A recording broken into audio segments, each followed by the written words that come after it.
Hey everybody, how's it going? So today, something that I kind of want to talk about is something pretty interesting. As we're doing this whole new thing with videos and trying to figure out how to post uh, videos online and maybe even doing messages like what I'm going to do in this video, uh, it was very apparent to me that there was something that I haven't noticed as I've been watching YouTube for as long as I can remember, and it's that I never really thought about the videos and the production aspect of how to make a video and how to create it, how to plan it out, and everything. So if you would have asked me like a week ago, literally a week ago, if if I could make a YouTube video, I'd be like, yeah, of course. It can't be that hard, right? You just get your phone, get you a tripod or something set up somewhere, and you just video it, and then you cut out the bad parts, right?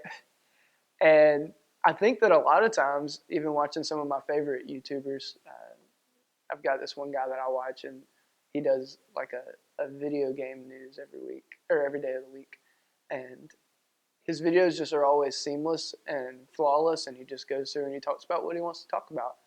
And so when this opportunity came up to start doing videos for the ministry, um, I was like, oh, we got that, no problem. And I found out very quickly this idea that sometimes things that look extremely easy and we kind of get used to, uh, they're not really as easy as we think that they are.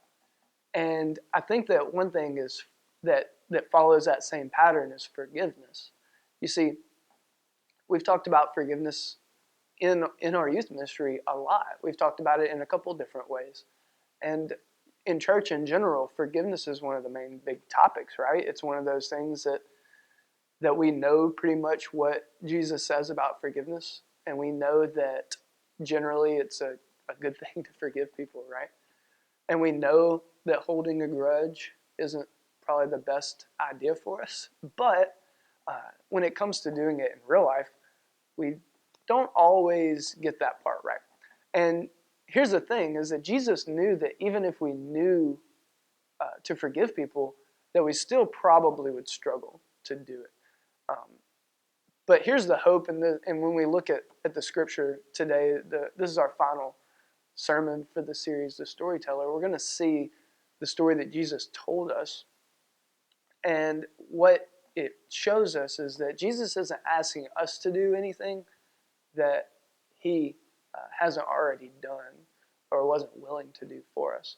So today we're going to be in the book of Matthew. So if you want to pause the video and get out a Bible and get there, we're going to be in Matthew chapter 18, and it's verses, we're going to start in verses 21 and 22. And in the scripture it says, this is a setup for the story that Jesus is about to tell. It says, then Peter came to Jesus and asked, Lord, how many times shall I forgive my brother or sister who sins against me? Up to 7 times? And Jesus answered, I tell you not 7 times, but 77 times, or some say 70 times 7. And we've even talked about this exact scripture before. We talked about it last year. But to set up a little bit of the context, Peter is one of Jesus' closest disciples, and he's asking him about forgiveness and asking him how Jesus looks at forgiveness. And so Jesus does, again, like we've been looking at the past few weeks, he tells us story. He tells us what um, what kind of the view of forgiveness is from his point of view. So he tells a story in verses 23 through 27, and it says this. Therefore, the kingdom of heaven is like a king who wanted to settle accounts with his servants. As he began the settlement, a man who owed him 10,000 bags of gold was brought to him. Since he was not able to pay, the master ordered that he and his wife and his children and all that he had be sold to repay the debt. At this time, the servant fell on his knees before him. Be patient with me, he begged, and I will pay back everything. The servant's master took pity on him, canceled the debt, and let him go. So, again, this guy owes a ton of money. He owes $1 million worth of gold, like way more than he even could have imagined having, right? And his master forgives him. And so you would assume that, if he gets forgiven of a lot, then he would understand, okay, maybe I should do that for everyone else, or maybe that's how I should, live. It was a good thing. It felt good. It was good for me, so maybe I should go and do that as well. But as we see in verse 28, it says, but when that servant went out, the same one who was just forgiven, he found out one of his fellow servants who owed him 100 silver coins. He grabbed him and began to choke him. Pay back what you owe me, he demanded. So obviously we can expect what we think he should do after being forgiven of such a great debt, and then he finds his fellow servant and is basically mugging him for just a few bucks. We know that he should go and forgive that man, and even go as far as sharing with him how much he had been forgiven. But if we keep reading, picking up at 29, we can see what actually happened. His fellow servant fell to his knees and begged him, "Be patient with me and I will pay it back." But he refused. Instead, he went off and had the man thrown into prison until he could pay the debt.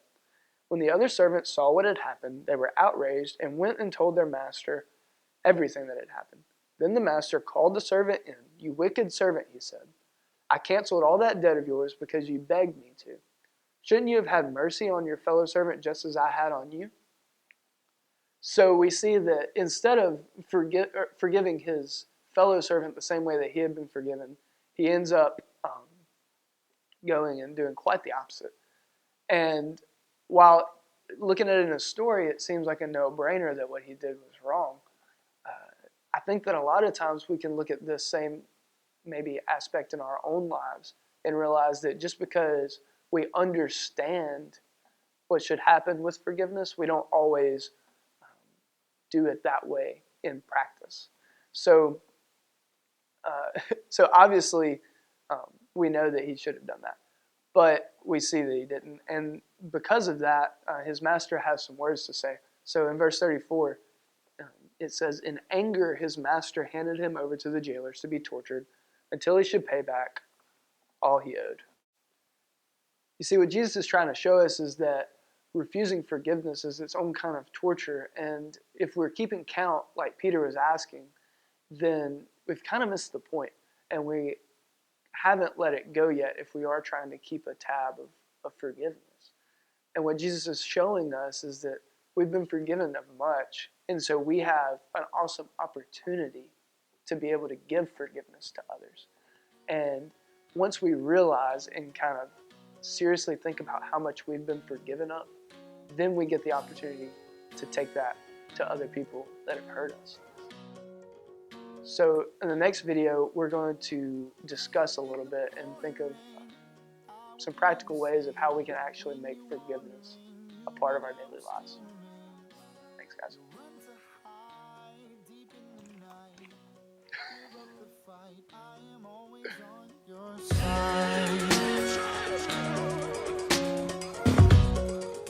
So that's the end of it. I don't know how to close it, but that's the end of it.